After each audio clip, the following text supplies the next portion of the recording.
বিসমিল্লাহ আসসালাতু ওয়াসসালামু আলা রাসূলিল্লাহ ওয়া আলা আলিহি ওয়া সাহবিহি ওয়া আম্মা বাদ। আলহামদুলিল্লাহ, আমরা ইতিমধ্যে আমাদের আকীদা কোর্সের আমরা যেটা শুরু করেছিলাম যে তিনটা মূলনীতি, আল্লাহর সঠিক পরিচয়, এটা আমরা সংক্ষিপ্তভাবে জেনেছি, দ্বীনের সঠিক পরিচয় এবং মুহাম্মদ সাল্লাল্লাহু আলাইহি ওয়াসাল্লামের সঠিক পরিচয়। আমরা এইভাবে বলেছিলাম যে কবরের তিনটা যে প্রশ্ন, মার রব্বুক, মা দিনুক আর মান নাবিয়ুক। মার রব্বুক বলেছিলাম কোন বোর্ডের তুমি ছাত্র, কাকে তুমি, কার সিলেবাস ফলো করো,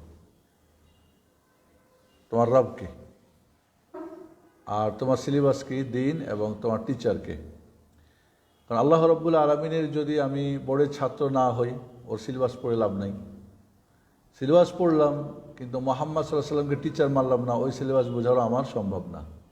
তিনটে একটা একটার সঙ্গে ওতপ্রোত জড়িত। এবার এটা জানতে হলে কোরআন সুন্নাহ পড়তে হবে, এটাই আমরা জেনেছি। এবং আল্লাহর জ্ঞান যত বেশি জানবে সে ততই দুনিয়া আখিরাতে তার মঙ্গল ও কল্যাণ হবে ইনশাআল্লাহ। এরপর আমরা জানছিলাম যে জান্নাতের যেতে হলে আমাদের দরকার তাওহীদ এবং সুন্নাহ, আর জাহান্নাম থেকে বাঁচতে হলে আমাদের প্রয়োজন শিরক এবং বিদআতকে ত্যাগ করা। আল্লাহর সন্তুষ্টি ছাড়া আমাদের জীবনের লক্ষ্য উদ্দেশ্যই হলো আল্লাহর সন্তুষ্টি অর্জন করা, ঠিক না? এবং আখিরাতে জান্নাত পেয়ে ধন্য হওয়া। আল্লাহর সন্তুষ্টি অর্জন হবে না যতক্ষণ আমরা ইবাদত করব না, আর আখিরাতে জান্নাত যাওয়া যাবে না যতক্ষণ আমরা ইবাদত করব না। ঠিক আছে? আসসালামু আলাইকুম। আসসালাম। গুড। আমার 1 নম্বর ছাত্র আজকে। আহলান সালমান।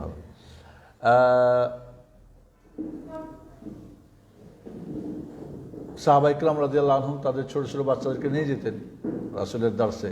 এটা নিয়ম, ভালো বাচ্চাদেরকে নিয়ে যাওয়া পরিবেশ থাকলে। ইবাদত সবচেয়ে যেটা বলছিলাম যে ইবাদত করণীয়টা করা আর বর্জনীয়টা বর্জন করা, এটা ইবাদত। তা আমরা তাওহীদ আর সুন্নাহ যদি করি জান্নাত পাবো, ছাড়াওটা ইবাদত, শিরক এবং বিদআত ছাড়ি তাহলে জাহান্নাম থেকে মুক্তি পাবো। তাওহীদ সুন্নাহ করলে আল্লাহ সন্তুষ্টি, শিরক বিদআত ছাড়লেও আল্লাহ সন্তুষ্টি। আখিরাতে আমরা যদি ইবাদত করি তাওহীদ সুন্নাহ ভিত্তিক, ওই ইবাদত আমাদেরকে জান্নাত নেবে, বিদআত শিরক ছাড়ি আমাদের জাহান্নাম থেকে মুক্ত দেবে। ছোট্ট এটাই কিন্তু আমাদের পুরো, যদি আমাদের লাইফ অফ এমটাকে আমরা একটু বোঝার চেষ্টা করি, ছোট্ট কয়েকটা কথাই। আমরা তাওহীদ জেনেছি এবং শিরকও জেনেছি। আল্লাহর পজিটিভ হক তাওহীদ ইল্লাল্লাহ, আর নেগেটিভ হক কি ছিল, লা ইলাহা। নেগেটিভ কিন্তু আগে, লা ইলাহা আগে নেগেটিভ, না আগে শিরক মুক্ত হতে হবে, তারপরে তাওহীদে আসতে হবে। শিরক রেখেই তাওহীদ, এবং বলেছিলাম তাওহীদ শিরক এক জায়গায় হবার নাই। তাওহীদ হলে শিরক নাই, শিরক হলে তাওহীদ নাই। তাওহীদ আছে মানে শিরক নাই, শিরক আছে মানে তাওহীদ নাই। প্রথম কথা আমরা কিন্তু আমাদের তাওহীদে যেতে বলছিলাম। আজকে আমরা জানবো সুন্নত। তাওহীদ মানে একমাত্র আল্লাহর জন্য করি, আল্লাহর জন্যই ছাড়ি। সুন্নত মানে শুধুমাত্র নবীর তরিকায় বা প্ল্যানেই করি, প্ল্যানেই ছাড়ি, ব্যাস। সুন্নত নিয়ে আমাদের ছোট্ট একটা লেখা আপনাদের হোয়াটসঅ্যাপে পাঠিয়ে দেবো আমি। এটা 40 সালে শুরু করেছিলাম, 1419-এর 21 পড়ে গেছে, 24/6 প্রায় 1.5 বছর পার হয়ে যাচ্ছে। বিসমিল্লাহির রহমানির রহিম। অনেক মানুষই, এখানে আমাদের একটা ভূমিকা আপনার একটু পড়ে শোনাবো। অনেক মানুষই রাসূল সাল্লাল্লাহু আলাইহি ওয়াসাল্লামের নির্দেশ পালনে অবহেলা প্রদর্শন করে থাকে এবং তার আনুগত্য থেকে মুখ ফিরিয়ে নেয় ও সুন্নতের বিপরীতের উপর জিদ করে। এরকম আছে মানুষের, এই ডান হাতে খাও, কয় এটাও তো হাত, এটাও তো হাত। ডান হাতে খাও, বাম হাতে খাচ্ছ কেন, কয় এটাও তো হাত, এটাও তো হাত। এরকম বলে থাকে, বলে না? বলে এরকম। এমনকি কাউকে রাসূল সাল্লাল্লাহু আলাইহি ওয়াসাল্লামের নির্দেশ বা নিষেধ কিংবা কাজের কথা পেশ করা হলে শক্তভাবে বলে, এটি তো সুন্নত, ছাড়লে পাপ হবে না। হজে গিয়ে আমাদের মুআল্লিমরা বলে এটা সুন্নত ছেড়ে দাও, এটা সুন্নত ছেড়ে দাও, মিনায় থাকা সুন্নত, না করলেও চলে, চলো মক্কায় যাও। পাথর জোহরের পরে মারা সুন্নত, 11, 12, 13 আগে মারলেও সমস্যা নেই, সুন্নত, সমস্যা নেই। তারপরে মাথার কি বলে চুল কাটা সুন্নত, যদি অন্য মজহাবে এটা ওয়াজিব, না কাটলেও সমস্যা নাই। এই ধরনের আমাদের বিষয়গুলি আর কি। দাড়ি রাখো না কেন, কয়টা সুন্নত, এই ধরনের কিন্তু বলে। আর এই দুর্বল হুজ্জতটি যখন রাসূল সাল্লাল্লাহু আলাইহি ওয়াসাল্লামের নির্দেশ বা নিষেধ উল্লেখ করা হয়, তখনই তারা বলে থাকে যদিও তার নির্দেশ ওয়াজিব ও নিষেধ হারাম পর্যায়ের হোক না কেন।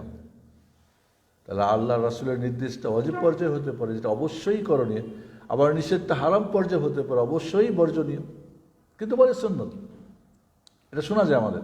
তাই কোরআনের আয়াত, সহিহ হাদিস এবং সালাফে সালিহিন তথা সাহাবায়ে কেরাম ও তাবিঈন রাহিমাহুল্লাহ এর বাণীসমূহ হতে এখানে কিছু উল্লেখ করা হলো। আশা করি পাঠকের জন্য ইহা আল্লাহ তাআলার আনুগত্য ও তার রাসূল সাল্লাল্লাহু আলাইহি ওয়াসাল্লামের আনুগত্যের বিষয়টি সুস্পষ্ট হবে এবং সাহায্য করবে। এছাড়া উম্মতের জন্য নসিহত হবে বটে। এটা আমাদের লেখার উদ্দেশ্য। মনে রাখবেন, যে ব্যক্তি হেদায়েতে নবী সাল্লাল্লাহু আলাইহি ওয়াসাল্লামের সুন্নতের বিপরীত করবে এবং তার তরিকা ও মানহাজ ছেড়ে অন্য তরিকা ও মানহাজ গ্রহণ করবে, এছাড়া যে নবী সাল্লাল্লাহু আলাইহি ওয়াসাল্লাম এর নির্দেশ মানবে না ও নিষেধ ত্যাগ করবে না, তার অবস্থা তাওহীদি বাণীর দ্বিতীয় অংশ ও আশহাদু আন্না মুহাম্মাদার রাসূলুল্লাহ এর বিপরীত করাই প্রমাণ করবে। আমি বলছি কিন্তু আশহাদু আন্না মুহাম্মাদ রাসূল। এবং দেখেন, ঈমান নবায়ন করতে কিন্তু আমরা শাহাদাতেন পড়ি। ঈমানকে নবায়ন করার জন্য শাহাদাতেন পড়ি আমরা আজানে। শাহাদাত বলি না, আশহাদু আল্লা ইলাহা ইল্লাল্লাহ মুহাম্মাদুর রাসূলুল্লাহ, এটা কিন্তু শাহাদাতেন। ঈমান নবায়ন করা হয় আজানে, একামতে, উজুর পরে কি বলি আমরা? শাহাদাত পড়ি না, ঈমান নবায়ন করি কিন্তু আমরা। ঈমান নবায়ন করা মানে কি? দেখেন, আমরা উজুর পরে যে দোয়াটা পড়ি, কি দোয়া পড়ি? শাহাদাতেন পড়লাম, ঈমান নবায়ন। এরপরে কি বলি? আল্লাহুম্মা জাআলনি মিনাত তাওয়াবিনা ওয়া জাআলনি মিনাল মুতাতাহহিরিন। তাওয়াবিন হলো কি? ভিতরের পবিত্রতা। মুতাতাহহিরিন কি? বাহ্যিক পবিত্রতা, উজু গোসল দিয়ে। আর ভিতর কি? তাওহীদ দিয়ে, ঈমান দিয়ে, সুন্নত দিয়ে। এই জন্য অমুসলিমদেরকে আল্লাহ বলছেন নাজাস, অপবিত্র। 1000 লিটার পানি দিয়ে গোসল করলে আর দুনিয়ার সব শ্যাম্পু আর সাবান লাগালে কিন্তু অমুসলিম পবিত্র হয় না, কারণ ভিতর তার অপবিত্র, বাহ্যিকভাবে। কারণ এই হুকুম, পবিত্র অপবিত্র হুকুমটা কি? এটা একটা হুকুম, মানে দেখা তো যায় না। তাহলে এই যে আমাদের দেশে বলা হয়, তাহলে ওয়াশহাদু আন্না মুহাম্মাদুর রাসূল এর বিপরীত, কারণ উক্ত সাক্ষ্য প্রদান করার অর্থ হলো, খেয়াল করেন, যদি বলি আশহাদু আল্লা ইলাহা ইল্লাল্লাহ, অর্থ কি? তার নির্দেশের আনুগত্য করা। আমা আতাকুমুর রাসূল ফাখুযু, রাসূল যা বলছেন তা নাও, তিনি যা খবর দিয়েছেন তা বিশ্বাস করা। এই যে এখন বলছেন যে দাজ্জালের খবর, এক পণ্ডিত, মানে দার্শনিক, মানে উনি কি বলে ওনাকে, ইসলামী চিন্তাবিদ, ওনার নামে একটা বড় দলও আছে মাশাআল্লাহ। উনি বলছেন দাজ্জালের ব্যাপারটা তো রাসূল সাল্লাল্লাহু আলাইহি ওয়াসাল্লামের কাছেই স্পষ্ট ছিল না। দাজ্জাল নিয়ে আমাদের অনেক সময় যেগুলো জয়ীফ জাল, সেটা আমরা মানি না, টোটালি মানি না, ঠিক না? কিন্তু সহি যেটা, সেটা আপনার বিয়োগ সম্মত বলছে রাসূল সাল্লাল্লাহু আলাইহি ওয়াসাল্লামের কাছেই ব্যাপারটা স্পষ্ট ছিল না, কাজে এটা তাহলে গ্রহণযোগ্য না, মানে এটা অস্বীকারের একটা কারণ। কোরআনের আয়াত নিয়ে, হাদিস নিয়ে এরাই আবার মাশাআল্লাহ বড় বড় কথা বলবে। যেটা খবর দিয়েছেন বিশ্বাস করতে হবে, দাজ্জাল আসবে বিশ্বাস করতে হবে, এটা গায়বী ব্যাপার, গায়বী ঈমান আনতে হবে, এটা আপনার।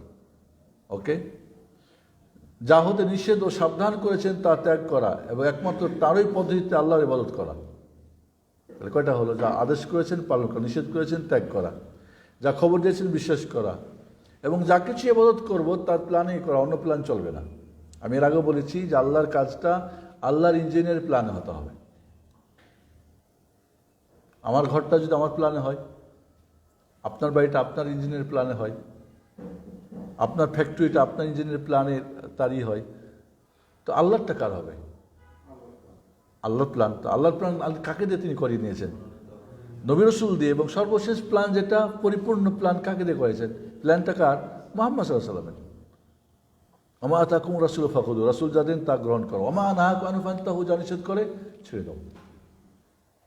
লাকাদ কানা লাকুম ফি রাসূলিল্লাহি উসওয়াতুন হাসানাহ, তোমাদের জন্যে রাসূলের মাঝে তোমাদের উত্তম নমুনা রয়েছে। তবে এখানে আরেকটা এর আগে বলেছিলাম, এই 3টা শর্ত কিন্তু আমরা অ্যাভয়েড করি। রাসূলের মাঝে তোমাদের জন্যে উত্তম নমুনা রয়েছে। কার জন্যে? তিনটা শব্দ, লাকাদ কানা লাকুম, লাকুম তোমাদের জন্যে, ফি রাসূলিল্লাহ রাসূলের মাঝে উসওয়াতুন হাসানাহ উত্তম মডেল। তো রাসূল আমাদের উত্তম মডেল। এখানে আল্লাহ শর্ত করছেন লিমান কানা ইয়ারজুল্লাহ, আল্লাহকে যে খুশি করতে চাই, যার জীবনের মূল টার্গেট হলো আল্লাহকে খুশি করানো। ওই যে একটু আগে বলছি, আল্লাহকে খুশি করতে হবে, দুনিয়া রাজি করাতে হবে, আখিরাতে জান্নাত পাবেন। দুনিয়া আমাদের টার্গেট কি? আল্লাহরে রাজি করানো, আখিরাতে জান্নাত পাওয়া। তো রাজি করাতে হলে ইবাদত দরকার, করারটা করা, ছাড়াটা ছড়া, এটা তো ইবাদত। তাহলে লিমান খান ইয়ারজুল্লাহ, এই শর্তটা আমরা বলি রাসূল মডেল। কিসের মডেল? রাসূলকে কিন্তু আলাইহিস সালাতু ওয়াস সালাম, কিছু মানুষ শুধু তার ব্যক্তিত্বকে দেখে, ব্যক্তি নবী ব্যক্তি মনে মনে মনে ছিলেন, বাস এইটুকু শেষ। কিছু মানুষ তার সুবিধা যেটুকু ওইটুকু মানে খাওয়ার সুন্নত নাকি ঘুমের সুন্নত এগুলো আছে না। কিছু আছে রাসূল সাল্লাল্লাহু আলাইহি সাল্লামকে দেখেন কুদিক থেকে, ওই 4টা বিবাহ করতে হবে ওই সুন্নতগুলো আর কি, বাস। বা কিছু লেবাস পোশাকের, যেগুলি সহজ সহজ আর কি, দেখেন কিছু পাওয়া যায়, ছাড়ার সুন্নত নাই। এভাবে না, রাসূল সাল্লাল্লাহু আলাইহি সাল্লামকে আমার দেখতে হবে পুরো জীবনের জন্য, আমার পুরো জীবনের জন্য তাকে দেখতে হবে। তাহলে রাসূল সাল্লাল্লাহু আলাইহি সাল্লাম তার জন্য মডেল। 1 নম্বর শর্ত কি? যে আল্লাহকে খুশি করতে চান। আচ্ছা, মুহাম্মদ সাল্লাল্লাহু আলাইহি সাল্লাম কি আল্লাহকে খুশি করার জন্য সব কিছুকে ছেড়েছেন? জি, সব কিছু একদিকে, আল্লাহর সন্তুষ্টি একদিকে, তাতে তার কোনো যায় আসে না। বাবা হারিয়েছে, মা হারিয়েছে, দাদা দাদি, পরিবার পরিজন, দেশ থেকে উত্তরতে, মার সম্পদ, জুলুম অত্যাচার আর নাই, কোনো মাও বালি, কোনো সমস্যা নাই, উপরওয়ালা সন্তুষ্টি খালাস। তার উনি যেহেতু আল্লাহকে সন্তুষ্টি রাখার জন্য সব কিছু করেছেন, আপনি যদি এমন মানসিকতা আপনার সব কিছু হয়, তখনই তিনি আপনার জন্য মডেল হবেন। নাম্বার 2, ওয়াল ইয়াউমাল আখির, কিয়ামতের দিন যিনি জয়ী হতে চাই, পরকালে যে জয়ী হতে চাই। আমরা দুনিয়া বিজয় হওয়ার জন্য সবাই যার ময়দানে আপ্রাণ চেষ্টা করতেছি, যে ময়দানে আছি আমরা, তার ময়দানে তিনি জয়ী হওয়ার জন্য আপ্রাণ চেষ্টা করছি। কিন্তু এই আল্লাহর বান্দা কি না, এই দুনিয়ায় জয় পরাজয় ব্যাপারটা, আমি বলছি না আপনি পরাজয় হন, কিন্তু এটা বড় না, তার মুখ্য উদ্দেশ্য কি? আখিরাতের বিজয়। তাই মুহাম্মদ সাল্লাল্লাহু আলাইহি সাল্লামকে আখিরাতের বিজয়টা তার মুখ্য কাম্য ছিল, অবশ্যই ছিল। 3 নম্বরে কি? ওয়াযাকারাল্লাহ কাসীরা, যে আল্লাহকে বেশি বেশি করে স্মরণ করে। মা আয়েশা বলছেন, কানা ইয়াযকুরু রাব্বাহু ফি কুল্লি আহইয়ানি, প্রতিটি মুহূর্তে তিনি আল্লাহ জিকির করতেন। জিকির ছাড়া তার মুখ বন্ধ থাকতো। সুবহানাল্লাহ, আলহামদুলিল্লাহ, এক মজলিসে বসে 100 বার তো ইস্তেগফার করতেন। আমরা সারাদিনে গুইন্দা করে হয় না। 3টা, মুহাম্মদ সাল্লাল্লাহু আলাইহি সাল্লামকে আপনি মডেল তখনই মানতে পারবেন, আপনার চলা ফিরায়, ওঠায় বসায়, লেবাসে পোশাকে, খাওয়ায় দাওয়ায়, ঘুমে, ঘরে বাইরে, শিক্ষায় দীক্ষায়, রাজনীতি অর্থনীতি পরিস্থিতি, সব কিছুর মধ্যে। আপনি বাবা হন, দাদা হন, নানা হন, আপনি চাকর হন, আপনি কৃষক হন, আপনি কর্মচারী হন, রাখাল হন, যেখানেই যান, এই 3টে যদি আপনার মাঝে আনতে পারি আমি, তাহলে আল্লাহর খুশি আমাদের মুখ্য হবে, আখিরাতের বিজয় এবং জিকির আজকাল বেশি, আল্লাহকে স্মরণ করতে হবে। দেখবেন অটোমেটিক মুহাম্মদ সাল্লাল্লাহু আলাইহি সাল্লামকে আপনি পেয়ে যাবেন। প্রতিটি কাজে আপনি দেখবেন আপনার সামনে উনি মডেল, সব কিছুর মধ্যে আপনি ওনাকে মডেল পাবেন। আর এই 3টা না হলে মুখে আপনি মাশাআল্লাহ অনেক বড় সুন্নি নাম, আপনি অনেক বড় হাফেজ হাদিস, আপনি অমুক আর তমুক হবেন, অসম্ভব। এই জন্য সাহাবা ইকরাম রাদিয়াল্লাহু তাআলা দেখেন একেবারে সাদা মাঠা মানুষ ছিলেন তারা, কিন্তু মুহাম্মদ সাল্লাল্লাহু আলাইহি সাল্লাম তাদের ছিল মডেল। এক বিন্দুর জন্য ডানে বামে তারা বরদাস্ত করতে রাজি ছিল না, রাসূল বলছেন তাই। তাহলে কয়টা জিনিস হলো? রাসূল যা নির্দেশ করেছেন পালন করা, যা নিষেধ করেছেন ত্যাগ করা, যা খবর দিয়েছেন তা বিশ্বাস করা, আমাদের সব কিছু তার প্ল্যানে, তার তরিকাই করা। পরে আসবে আমাদের ইনশাআল্লাহ। অতএব যে ব্যক্তি নবী সাল্লাল্লাহু আলাইহি ওয়াসাল্লামের নির্দেশ অমান্য করবে এবং তার মানহাজের বিপরীত চলবে, সে কি তাওহীদের সাক্ষ্য বাস্তবায়নকারী হিসেবে বিবেচিত হবে? আশহাদু আন্না মুহাম্মাদ রাসূলুল্লাহ, আসলে এটা কি বাস্তবায়ন হলো? আরেকটা মজার কথা এখানে আপনাদের বলি, আসলে দার্স ক্লাস কিন্তু খুব ঠান্ডা মাথায় হওয়া ভালো। যেটুকু পড়েছি বুঝেছি। সাক্ষী কাকে বলে জানেন? সাক্ষ্য দেওয়া কাকে বলে?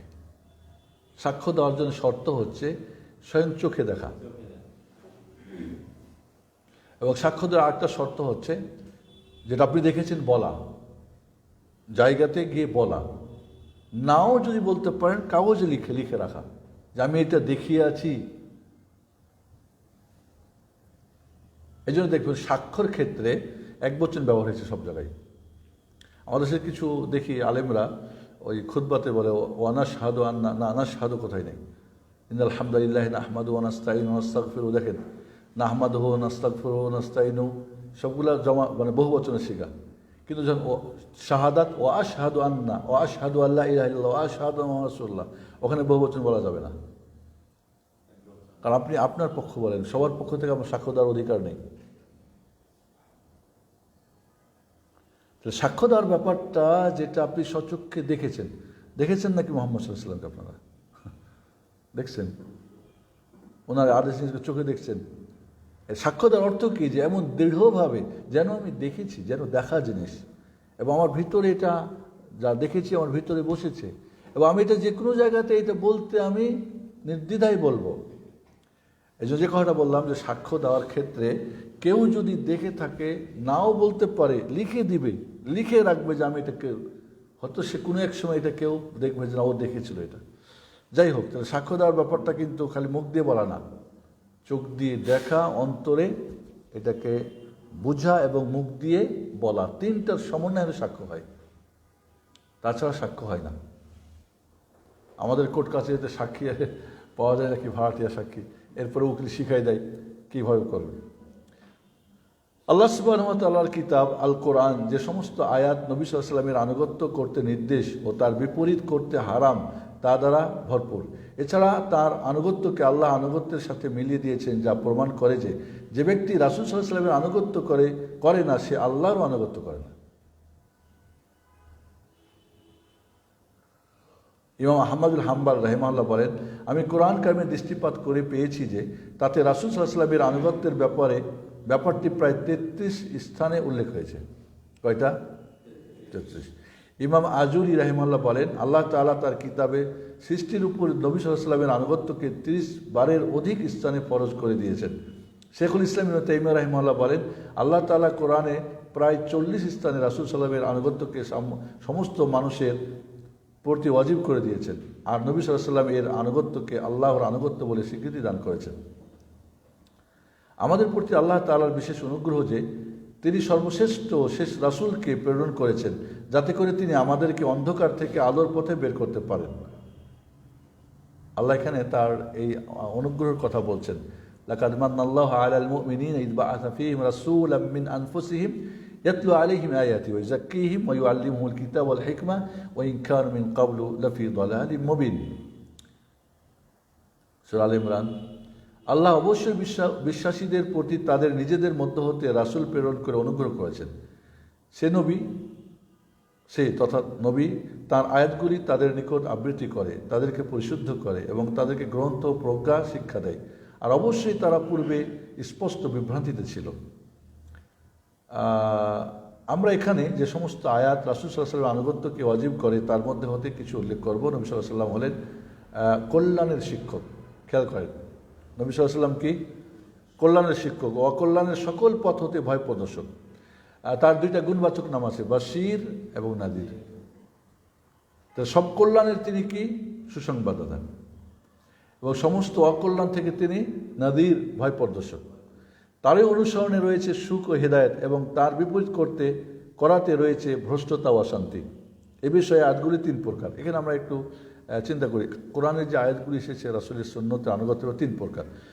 প্রথমত, যে সমস্ত আয়াতে আল্লাহর পক্ষ হতে আল্লাহ ও তার রাসূল সাল্লাল্লাহু আলাইহি ওয়াসাল্লামের আনুগত্যের নির্দেশ উপদেশ দেওয়া হয়েছে, আতিউল্লাহ আতিউর রাসূলা। তাহলে যেখানে নির্দেশ করা হয়েছে এমন কিছু আয়াত। দ্বিতীয়ত, যে সমস্ত আয়াতে আল্লাহর পক্ষ হতে আল্লাহ ও তার রাসূল সাল্লাল্লাহু আলাইহি ওয়াসাল্লামের আনুগত্যকারীকে ওয়াদা ও তার প্রশংসা করা হয়েছে।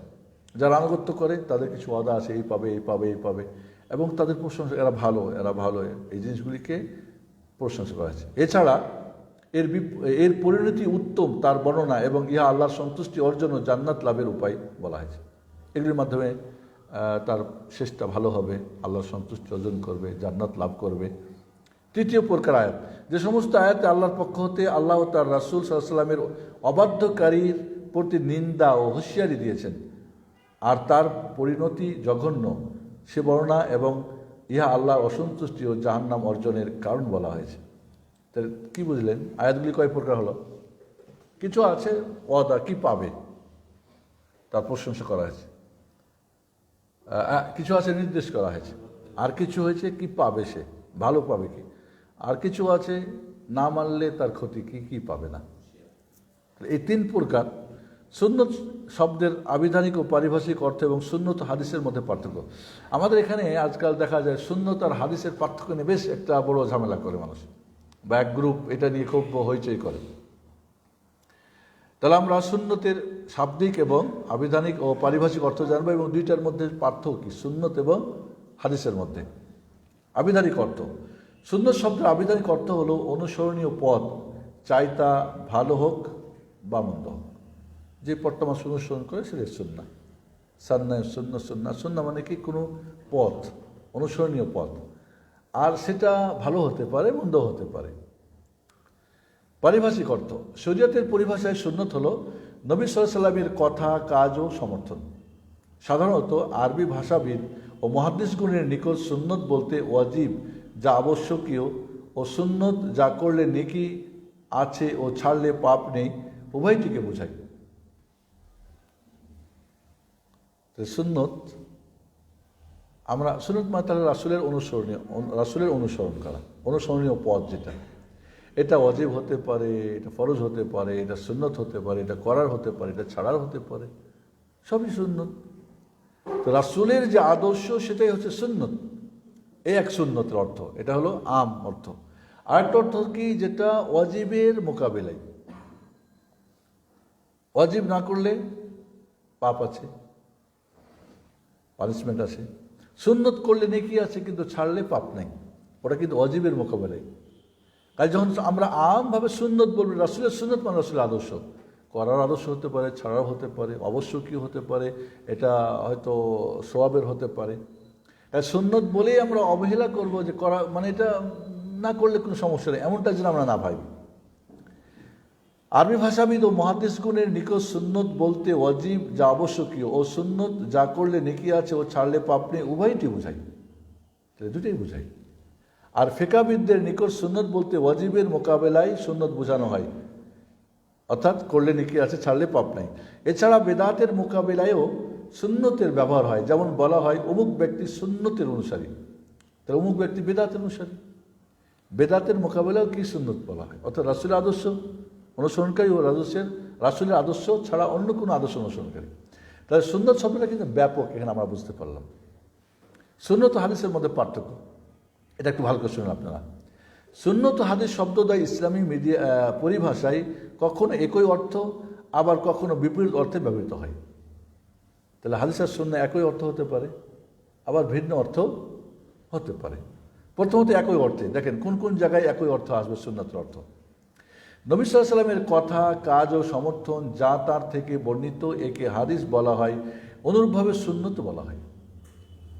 রাসূল থেকে যে কথাগুলো, কাজগুলো, সমর্থনগুলো এসেছে এটাকে সুন্নত বলা হয়, কারণ এরই মধ্যে রাসূলের আদর্শ। কি বলেন? এটা আবার হাদিসও বলা হয়।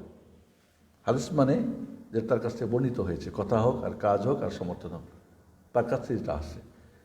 তাহলে এখানে এটাকে সুন্নত বলা হয়, হাদিসও বলা হয়, একই অর্থ এখানে। দুই, ফেরকা নাজিয়া ও তাইফা মানসুরাকে আহলুল হাদিস বলা হয়, অনুরূপ আহলুস সুন্নাহ বলা হয়। ফেরকা নাজিয়া মানে ৭৩ দলের ৭২ দল জাহান্নামে যাবে, একটা দল জান্নাত যাবে, ঠিক না? কুল্লুহা ফিন্নার ইল্লা ওয়াহিদা। তো এই দলটাকে বলা হয় ফেরকা নাজিয়া, নাজাত প্রাপ্ত দল। এদেরকে আহলুল হাদিসও বলা হয়, আবার আহলুস সুন্নাহও বলা হয়। কোন উলামারা একে আহলুল হাদিস বলেছেন, কেউ এদেরকে আহলুস সুন্নাহ বলেছেন। তাহলে বোঝা গেল হাদিস আর সুন্নাহ একই অর্থ না দুই অর্থ হলো? তাহলে এখানে একই অর্থ। আর তাইফা মানসুরা মানে সাহায্যপ্রাপ্ত দল। আল্লাহ নবী বলছেন একটা দল হকের উপরে প্রতিষ্ঠিত থাকবে।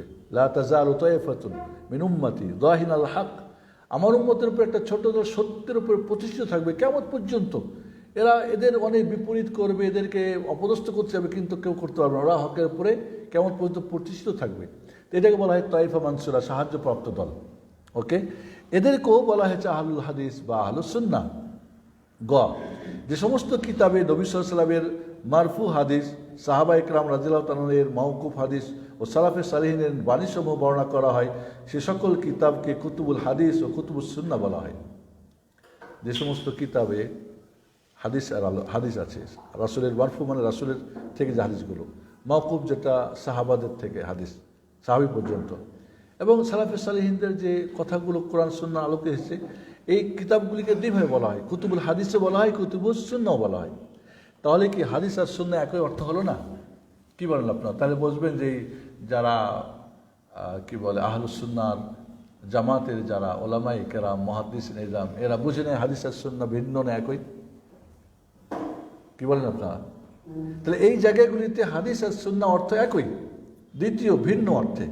হ্যাঁ, ভিন্ন অর্থ আছে। দেখেন, সুন্নত হলো যা নবী সাল্লাল্লাহু আলাইহি সাল্লাম সর্বদা করেছেন, যা তার তরিকা, মানহাজ ও সিরাত। সাধারণত এক্ষেত্রে হাদিস বলা হয় না, কারণ হাদিস বলা হয় যা নবী সাল্লাল্লাহু আলাইহি সাল্লাম এর দিকে সম্বোধন করা হয়, যদিও সেটি তিনি তার জীবনে একবারও করে থাকেন বা একজন ব্যক্তিও বর্ণনা করেন। তাহলে এখানে সুন্নাহ বলতে বোঝা যাচ্ছে যে রাসূলের যেটা আমল তিনি করেছেন। কিছু হাদিস আছে যেটা রাসূল হয়তো আমল করেন নাই। তাহলে এখানে আমল করার ক্ষেত্রে না করার ক্ষেত্রে সুন্নাহ আর হাদিসের কি পার্থক্য হয়ে গেল? কিন্তু বলবেন যে সুন্নাহ যেটা রাসূল করেছেন ওটাকে হাদিস বলা যাবে না, বা হাদিসটাকে সুন্নাহ বলা যাবে না, এমন ক্ষেত্রে যদি হয় তখন ভিন্ন অর্থে হতে পারে। শরীয়তে যতটুকু বর্ণিত হয়েছে ততটুকুই বাধ্যতা হওয়া এবং এর অতিরিক্ত না করা ও দিনের মাঝে বিদআত না করাকে ওলামাগণ সুন্নত বলে থাকেন। এক্ষেত্রে হাদিস বলেন না। যেমন ইমাম আব্দুর রহমান ইবনে মাহাদি রাহিমাহুল্লাহ এর প্রসিদ্ধ বাণী, সুফিয়ান সাউরি রাহিমাহুল্লাহ হাদিসের ইমাম, সুন্নতের ইমাম নন, আর আউজাই রাহিমাহুল্লাহ সুন্নতের ইমাম, হাদিসের ইমাম নন, এবং ইমাম মালিক রাহিমাহুল্লাহ হাদিস ও সুন্নাহ উভয়টির ইমাম। এখানে ভিন্ন অর্থ করা হয়েছে। কিন্তু সুন্নাহ আর হাদিস বলে মানে হাদিস না মানার পায়তারা করা, এটাই না? একদল আছে পার্থক্য করে কি জন্যে? হাদিস না মানার জন্যে, বা আহলুল হাদিস নামটাকে অস্বীকার করার জন্যে। এটা তো অবশ্যই গুমরাহি, কোনো সন্দেহ নেই। ফিকাহবিদগণ সুন্নত পরিভাষাটি কোনো নির্দিষ্ট কাজকে মুস্তাহাব বর্ণনা করার ক্ষেত্রে ব্যবহার করেন, কিন্তু সেখানে হাদিস পরিভাষাটি ব্যবহার করেন না। বলেন এটা সুন্নত, বলেন এটা হাদিস, এই কাজটা সুন্নত, মানে কি করলে নাকি আছে, ছাড়লে পাপ নাই, নাকি বলে এটা হাদিস। তাহলে বোঝা গেল এখানে হাদিস আর সুন্নতের অর্থের কি রয়েছে, প্রয়োগ ক্ষেত্রে পার্থক্য রয়েছে। ওলামাগণ নবী সাল্লাল্লাহু আলাইহি সাল্লাম হতে বর্ণিত বিষয়ে যখন হাদিস বা জয়ীফ বলেন তখন হাদিস পরিভাষাটি ব্যবহার করে থাকেন, সুন্নাহ পরিভাষাটি ব্যবহার করেন না। যেমন বলেন এই হাদিসটি সহিহ বা জয়ীফ, কিন্তু যখন সুন্নত মানে হাদিস হতে যা সাব্যস্ত হিসাব করা হয় তখন সেটিকে সহিহ বা জয়ীফ সুন্নাহ বলেন না, বলে জয়ীফ হাদিস, সহিহ হাদিস, জাল হাদিস। ওখানে তো বলে না যে জাল সুন্নাহ, সহিহ সুন্নাহ। তাহলে বোঝা গেল প্রয়োগের ক্ষেত্রে পার্থক্য আছে, কিন্তু মূলত দুইটাই জিনিস একই। প্রয়োগের ক্ষেত্রে শব্দের ব্যবহারের ক্ষেত্রে ভিন্নতা থাকলেও মূলত দুইটা জিনিস একই। তাহলে হাদিস আর সুন্নাহর পার্থক্য করে নিজেদের কুমতলব হাসিল করা এটা মোটেই ঠিক না।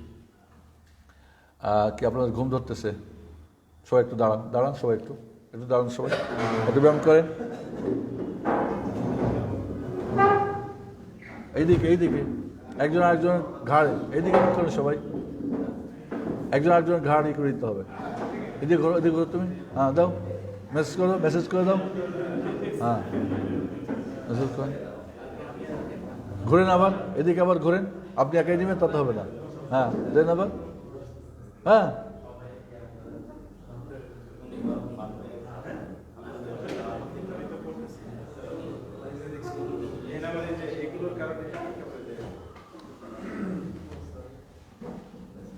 একটু নিন, নিঃশ্বাস নেন, আপনারা নেন।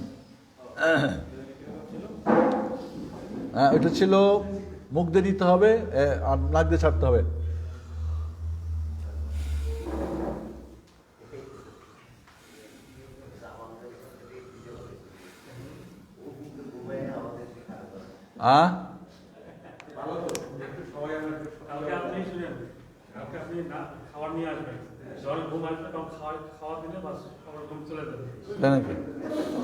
আচ্ছা, বসেন সবাই, একটু বসেন। এখানে আমরা তাহলে ও ঠিকই তো, আজকে এটা ইয়ে করা হয়নি, আগে বলেন নাই যে।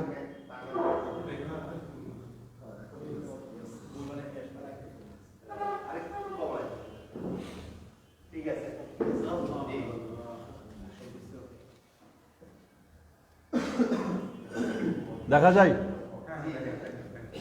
তাহলে আমরা এখানে সুন্নতের গুরুত্ব জানলাম, প্রথম যেটা।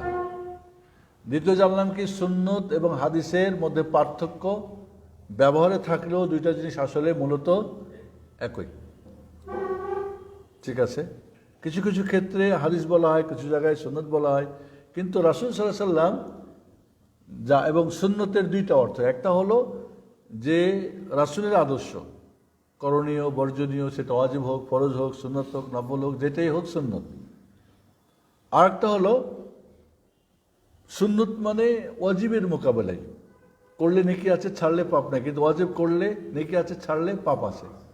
কিন্তু সুন্নত বলতে আমরা এটুকুই সাধারণ বলি, সুন্নত মানে না করলে কোনো সমস্যা নেই, এরকম ভাবটা যেন আমাদের না হয়। এটা সুন্নত, এটা সুন্নত, এটা সুন্নত। এবং সুবহানাল্লাহ, আপনাদের একটা মনে হয় বলছিলাম কি না, যারা বিদাত করে মক্কা মদিনায় গিয়ে, হজের ময়দানে গিয়েও, হজে উমরাতে গিয়ে দেখি তারা বেদাত ছাড়তে পারে না এবং সুন্নত ধরতেও পারে না। এটা আল্লাহর পক্ষ থেকে তার জন্য একটা আযাব। ইমাম ইবনুল কাইয়িম রাহিমাহুল্লাহ বলছেন, ইমাম মালিক রহমতুল্লাহ আলাইহি বলছেন যে সুন্নত হলো, রাসূলের সুন্নত হলো নূহ আলাইহিস সালামের কিস্তি। নূহ আলাইহিস সালামের কিস্তিতে যারা উঠে গিয়েছিল নাজাত পেয়েছিল প্লাবন থেকে। যারা নবীর সুন্নতে উঠে যাবে তারাই আখিরাতে নাজাত পাবে। নূহ আলাইহিস সালাম 950 বছরের ধরে যদি 40 বছরের নবী হন, তবুও 900 বছর দাওয়াত করেছিলেন, রাত দিন প্রকাশ্যে গোপনে।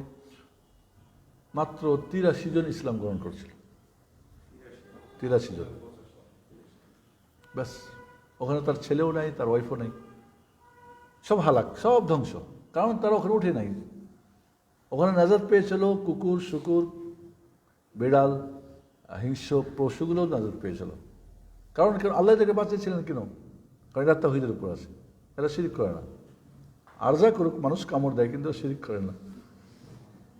কিন্তু ওরা শিরিক করে, মুশরিকের জন্য আল্লাহর এই জমিনে থাকার কোনো সুযোগ নেই। তাই নূহ আলাইহিস সালামের কিস্তির মতো নবী আলাইহিস সালামের সুন্নাত। এবং ইমাম ইবনুল কাইয়িম রাহমাতুল্লাহ আলাইহি বলছেন রাসূলের হাউজ কাউসার দুইটা, একটা দুনিয়া, একটা আখিরাতে। যে দুনিয়ার হাউজ কাউসার থেকে পানি পান করবে, আখিরাতে পানি পান করতে সুযোগ পাবে, আর যে করবে না সে পাবে না। এই দুনিয়ার হাউজ কাউসার হচ্ছে রাসূলের সুন্নাত। সুন্নাত বলতে রাসূলের আদর্শ, কোরআন সুন্নাহ পুরোটাই। এখান থেকে যে পানি পান করবে তা চলতে ফিরতে উঠতে, মানে এই হাউজের মধ্যেই থাকবে, আখিরাতে হাউজের পানি পাবে। আর যে এখান থেকে ডানে বামে ঘুরবে, এই তরিকা ওই তরিকা, এইখানকা ওইখানকা, এই মাঝহাব ওই মাঝহাব, এই হুজুর ওই হুজুর, এই ব্যাখ্যা ওই ব্যাখ্যা, এই বই সেই বই, অমুক তমুক, সে কিয়ামতের দিন বলবে সোহকান সোহকান লিমান গাইয়ারা বাদ লিমান আহদাসা বাদি, যারা আমার পরে নতুন নতুন বানিয়েছে তাদেরকে ভাগাই দাও। এবং ইমাম ইবনুল কাইয়িম সম্ভবত রাহিমাহুল্লাহ বলেছেন, সম্ভবত, আমি এখন কনফিউজ, যে বিদাত কি?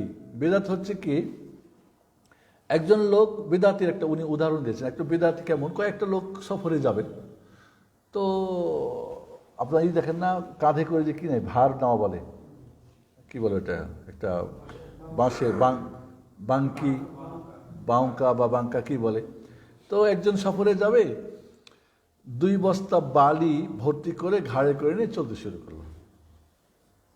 যাচ্ছে যাচ্ছে, গায়ে শক্তি ছিল, আস্তে আস্তে তার শক্তি কমে যাচ্ছে, ভারী কিন্তু বেড়ে যাচ্ছে, যা ছিল সাথে খাওয়া দাওয়া শেষ। এখন আর এটা নিয়ে চলতে পারে না, বরং এটা তার জন্য অনেক ভারী হয়ে গেছে। এটা তার জন্য কি ভারী, তার কোনো উপকারে নেই।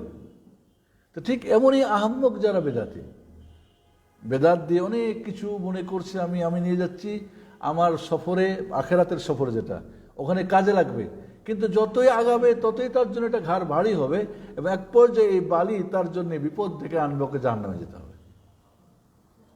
এই বালি নিয়ে হাঁটতে হাঁটতে যদি দুনিয়াতে সে দেখা যাবে আর এক সময় ভাড়ে পড়ে যাবে, মরে যাবে কোনো গর্তে বা কোথাও। তা আসলে হচ্ছে কি যে সুন্নতের বিষয়টা বিশেষ করে যখন রাসূল সাল্লাল্লাহু আলাইহি ওয়াসাল্লামের জায়গাতে অন্য কাউকে বসে দেওয়া হয়েছে, কোনো ইমামকে, কোনো নেতাজিকে, কোনো পীর সাহেবকে, ওকেই ফলো করা শুরু করেছে, ওরাই কিন্তু সুন্নতকে সবসময় অ্যাভয়েড করে। এবং আলহামদুলিল্লাহ আমরা সৌদি আরবে দেখেছি, এই রাস্তা ঝাড়ু দেয় হয়তো, একেবারে বেশি শিক্ষিত না, কিন্তু ওরা ওইখানে গিয়ে যখন লেখাপড়া করে, সুন্নত চেনে আমল করে, এই লোকগুলিকে আমি দেখেছি যে এরা মাশাআল্লাহ তারা মানে সবসময় তাদের একটাই যে আমি সুন্নতের বিপদ করছি কিনা, সুন্নত তরিকা হচ্ছে কিনা। এবার আলহামদুলিল্লাহ ওরা সুন্নত তরিকা হজ করে, ওমরা করে, নামাজ পড়ে, জিকির করে, দাওয়াত করে, তবে সবই করে আলহামদুলিল্লাহ। দেশেও এসে আমি আলহামদুলিল্লাহ এখন এই সেদিনকে আখাউড়া গেলাম, আমাদের এক ছাত্র মাশাআল্লাহ সে শিখেছে, নিজে করছে, ফ্যামিলিতে করার জন্যে তাকে মানে সেদিন তো শেখ যে বললাম আপনাদের, সে সেন্সলেশন পড়ে গেছে, কারণ এতই তার উপর প্রেশার দেওয়া হয়েছে। প্রোগ্রাম শুরু হয় মাগরিবের পরে, মাগরিব পর্যন্ত ওকে দরবার করতে শেষ করতে দিবে না। সুন্নত নাম সুন্নি বা সুন্নতের আমল করতে দেওয়া হবে না। এই জন্যে ওসির কাছে, এসপির কাছে, ডিসির কাছে, টিউনের কাছে, মাশাআল্লাহ হুজুরদের পক্ষ থেকে। একবার আমি এই তো নবাবগঞ্জ, ঢাকা নবাবগঞ্জে প্রোগ্রাম করব আজ থেকে মনে হয় 5-6 বছর আগে, স্মারকলিপি 20 পৃষ্ঠা স্মারকলিপি লিখেছে। তো ওরা খুব আমাকে শোনালো, স্মারকলিপির কিছু জানালো। আলহামদুলিল্লাহ বলেন, কই সে প্রোগ্রাম হবে না, আপনি আলহামদুলিল্লাহ বলতে বলেন। বলে হ্যাঁ, কেন? এই স্মারকলিপি তাদের জন্য কিয়ামতের দিন অকট্য দলিল হইয়া থাকিল। যিনি প্রোগ্রাম করাবেন তিনি 20-25 বছর ফ্রি সার্ভিস দিয়েছেন, ওনাদেরই লোক। এখন সহি আকীদা ওনার জামাই থাকে ইটালি, ওর মাধ্যমে আস্তে আস্তে উনি শিখেছেন, আলেম মানুষ, বুঝতে পারছেন। এখন ওনার তো জায়গা নেই, একটা প্রোগ্রাম করবে, তার খুতবাও দিতে দেয় না, নামাজ পড়তেও দেয় না, যিনি ফ্রি দিয়েছেন 25-30 বছর। দেখেন সুন্নতের যখন তার ভালোবাসা, তখন সুন্নতের প্রকৃত ভালোবাসার কথা বললে তখন আপনার ভালোবাসা শেষ হয়ে যায়। আর যখন বিদাত নিয়ে আসেন তখন আপনার এত ভালোবাসা জন্মে যায়। এই জন্য বন্ধুরা, সুন্নতের ব্যাপারটা আমাদের আসলে রাসূল সাল্লাল্লাহু আলাইহি ওয়াসাল্লামের সুন্নতকে গুরুত্ব দেওয়া, এর মানে রাসূলকে ভালোবাসা, রাসূলের ভালোবাসাকে। এই জন্য ইমাম হাসান বাসরী বলছেন, কুল ইন কুনতুম তুহিব্বুনাল্লাহা ফাত্তাবিউনি ইউহিব্বুকুমুল্লাহ ওয়া ইয়াগফির লাকুম যুনুবাকুম আল্লাহু গফুরুর রহিম। তোমরা আল্লাহকে, কুল ইন কুনতুম তুহিব্বুনাল্লাহ, যদি তোমরা আল্লাহকে ভালোবেসে থাকো, ফাত্তাবিউনি, আমি নবীর অনুসরণ করো, ইউহিব্বুকুমুল্লাহ, আল্লাহ তোমাদের ভালোবাসবেন। ইমাম হাসান বাসরী রাহিমাহুল্লাহ বলছেন, এই আয়াতে মিথ্যুক রাসূলের ভালোবাসা প্রকাশকারীদের কি করা হয়েছে? দাঁত ভাঙা জবাব দেওয়া হয়েছে। যারা মুখের ভালোবাসা, জিলাপি খাওয়ার ভালোবাসা, মিষ্টি খাওয়ার ভালোবাসা, দাওয়াত খাওয়ার ভালোবাসা, মানে খাওয়া দাওয়া, এদের জবাব দেওয়া হয়েছে। কারণ প্রকৃত ভালোবাসা কি? রাসূলের সুন্নতের আনুগত্য করা, নবীর সুন্নত তথা আদর্শকে নিজের আদর্শে দিয়ে আসা, এটাই হলো রাসূলের ভালোবাসা। সুন্নত মানে এই না, আমাদের দেশে দেখবেন কত টুপির সুন্নত নিয়ে কত ঝগড়া ফাসাদ, পাগড়ির সুন্নত নিয়ে কত, আমি ছোট করে দেখছি না, কিন্তু এর চেয়ে অনেক গুরুত্বপূর্ণ সুন্নতের কোনো খবর নেই। আমরা মনে হয় কয়েক মিনিটে শেষ করবো। সুন্নতের প্রকার, প্রথম প্রকার কাউলি সুন্নত। কাউল মানে কি? বাণী। বিভিন্ন অবস্থা উদ্দেশ্যে নবী সাল্লাল্লাহু আলাইহি ওয়াসাল্লাম হতে যে সমস্ত কথা ও বাণী বর্ণিত হয়েছে সেগুলোকে কাউলি সুন্নত বলা হয়। যেমন ইন্নামাল আমালু বিন্নিয়াত, রাসূলের যেগুলি কথা, সেই কথাগুলি বিভিন্নভাবে হতে পারে, করণীয়, করো, ছাড়ো, সেটা অর্জব পর্যায়ের, সুন্নত পর্যায়ের, বোবা পর্যায়ের, যে কোনো। কাউলি সুন্নত মূলত নির্দেশ সূচক হলে ওয়াজিব এবং নিষেধ সূচক হলে হারাম বুঝাবে যদি এর বিপরীত কোনো দলিল না থাকে। নির্দেশ সূচক হয় তাহলে ওয়াজিব, না তাহলে হারাম যদি এর বিপরীত কোনো দলিল না থাকে। যেমন ধরেন আল্লাহ নবী আলাইহিস সালাতু ওয়াস সালাম বললেন, সল্লু কাবলাল মাগরিব রাকাতাইন, মাগরিবের আগে 2 রাকাত নামাজ পড়ো, 3বার বললেন। শেষের আগে বললেন লিমান শাহ, যে চাইবে। তাহলে লিমান শাহ শব্দটুকু যদি না আসতো তাহলে এটা ওয়াজিব হয়ে যেত। যখন লিমান শাহ বলে, কারণ আগে ছিল নির্দেশ পড়ো, লিমান শাহ ঐচ্ছিক হয়ে গেল, যে চাইবে মানে কি, তাহলে বোঝা গেল এটা সুন্নত হয়ে গেল। তাই দ্বিতীয় প্রকার ফেইলি সুন্নত। বিভিন্ন অবস্থায় নবী সাল্লাল্লাহু আলাইহি ওয়াসাল্লাম এর কার্যাদি বা সাহাবা কেরাম রাদিয়াল্লাহু আমাদের জন্য বর্ণনা করেছেন, কার্যাদি যা সাহাবা কেরাম আমাদের জন্য রাদিয়াল্লাহু আনহু বর্ণনা করেছেন, যেমন সালাত, উজু, হজ ইত্যাদি পদ্ধতি। আর নবী সাল্লাল্লাহু আলাইহি ওয়াসাল্লাম এর প্রতিটি কাজ ওয়াজিব পর্যায়ের সুন্নত নয়, তবে তার যে সমস্ত কার্যাদি শরীয়ত প্রণয়নের সাথে সম্পর্ক সেগুলো ছাড়া। এজন্যই নবী সাল্লাল্লাহু আলাইহি ওয়াসাল্লাম এর কাজগুলো 3 প্রকার। দেখেন রাসূলের কাজগুলো 3 প্রকার, এটা ভালো করে বুঝি। যে সমস্ত কাজ নবী সাল্লাল্লাহু আলাইহি ওয়াসাল্লাম করেছেন এবং তা শুধুমাত্র তারই জন্য নির্দিষ্ট উম্মতের জন্য করা বৈধ নয়, যেমন ইফতারি ছাড়া একসাথে 2 দিন রোজা রাখা, মধ্যখানে রোজা নাই, একসাথে 2 দিন রোজা রাখা, 4 জনের বেশি বিবাহ করা। অনুরূপ তাহাজ্জুদের সালাত তার জন্য ওয়াজিব ছিল, যা উম্মতের জন্য সুন্নত। এটা রাসূলের জন্য কি নির্দিষ্ট। এখানেই বলি তাহলে তোমরাও 4টার বেশি বিয়ে করো, তোমরাও তাহলে এ করো, ও করো, তুমি করো, মানে এগুলো নিয়ে সে রাসূলের কি করে বোঝাতে চাচ্ছ? বোঝাতে চাচ্ছেন কি আপনারা? সুন্নতবাদী তো বলছেন, এটাই তো ঠিক না? আমি যখন বলছি এটা করলে পাপ নাই, করলে নেকি আছে, ছাড়লে পাপ নাই, তো নেকি তো আছে, পাপ নাই বুঝলাম, কিন্তু নেকি তো আছে, নাম্বার আছে না নাই? তারপরে দুনিয়ার ক্ষেত্রে যদি হয় যে এটা করলে আপনার কোনো ক্ষতি নাই, কিন্তু করলে আপনার ফায়দা আছে, কোনটা করবেন? তখন বুঝি আমরা। আউট টাইম করলে,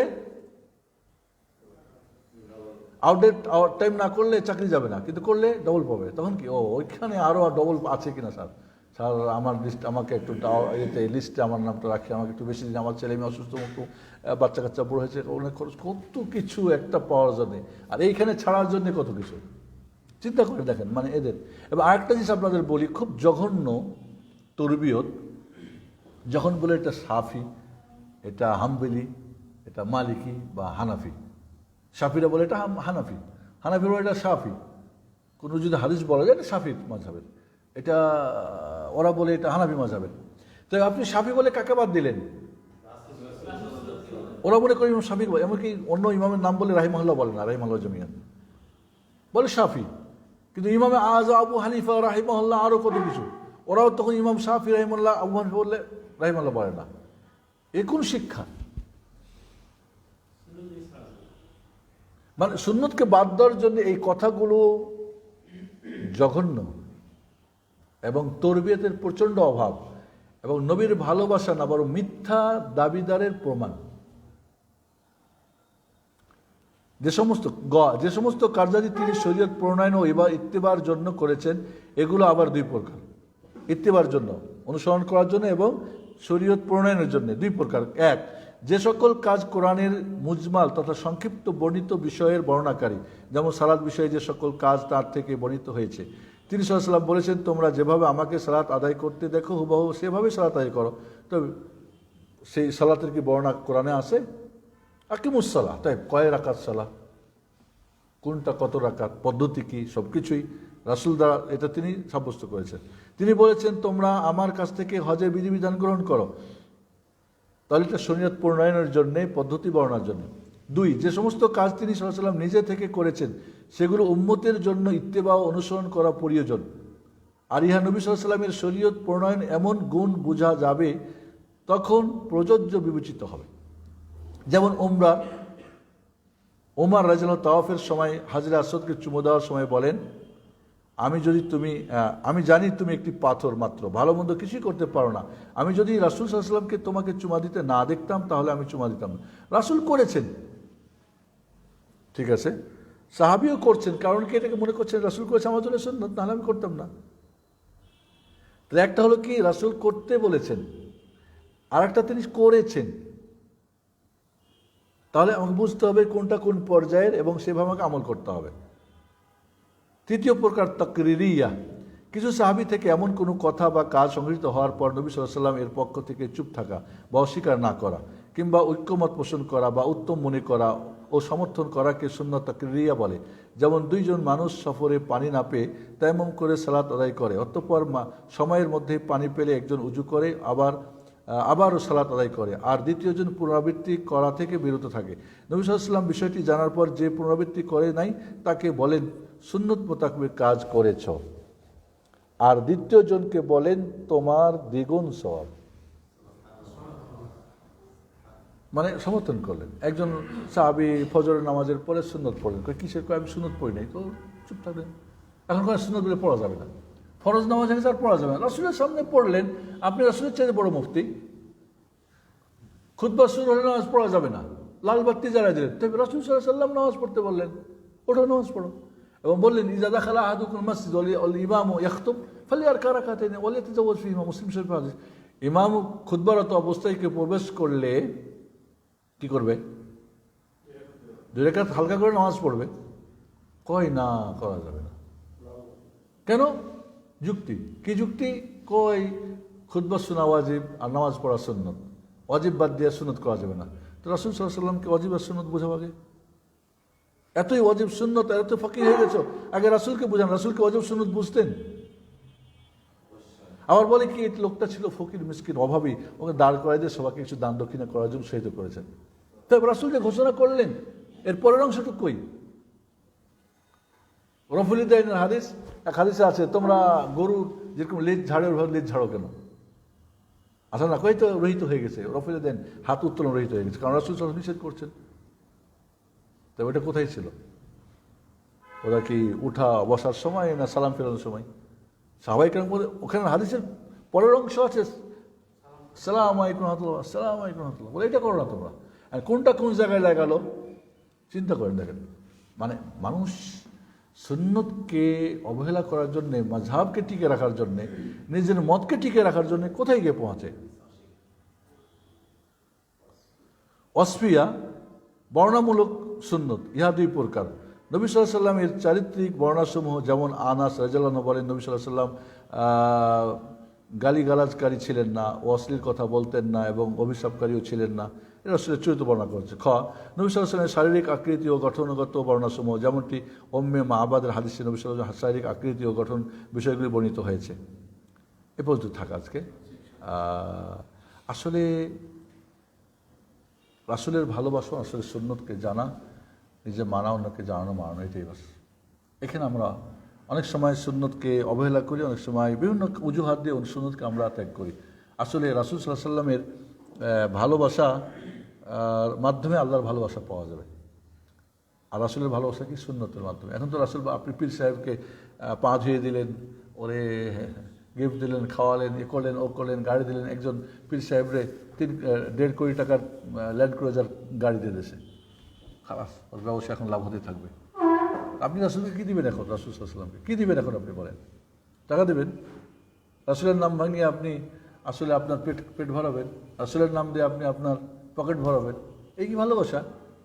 রাসূল সাল্লাল্লাহু আলাইহি ওয়াসাল্লাম তো সুন্নত দিয়ে, দিন দিয়ে তার পেট পকেটে ধান্দা করেন নাই, করছেন নাকি?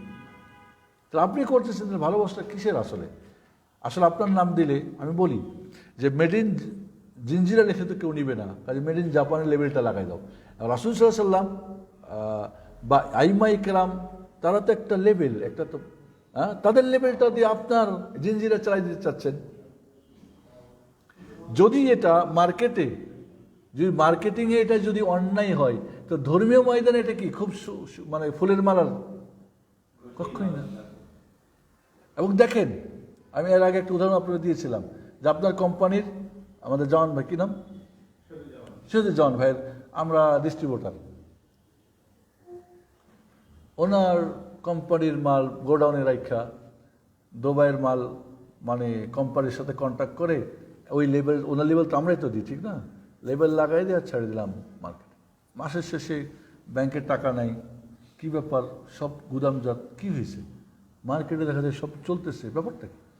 এখন উনি বুঝিয়ে আমাদেরকে খুব থ্যাঙ্কস দেবেন, আর ওদের থেকে খাইলাম কি, ওখান থেকে নিলাম আমরা কি কমিশন, আর এখান থেকে নিব বেতন, তাই নাকি? দুটাই হবে নাকি? পেট পকেটের কমিশন খাইছেন, আখেরাতে মূল মালিকের বেতন পাবেন না, বেসিক আসবে না, ঠিক আছে? এবং চাকরিটা নট হয়ে যাবে। আপনি যতই বলেন আমি সুন্নি আর মুখ আর তুমুক, আবার দাড়ি টুবি বাহ্যিক কিছু সুন্নত নিয়ে খুব বাড়াবাড়ি করবেন আপনি, ওটার কর্তৃক অবস্থা সেটাও তো দেখা দরকার।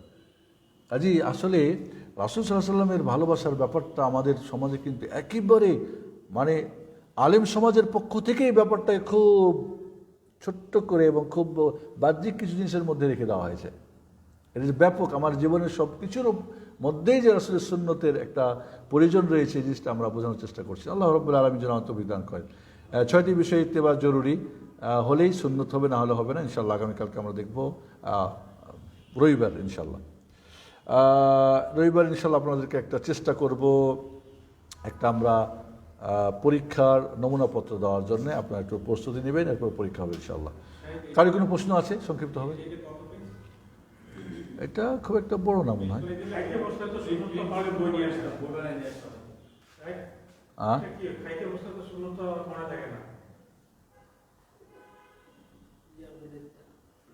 এটা পেজ নাম্বার কই? বন্ধ করো, বন্ধ করো।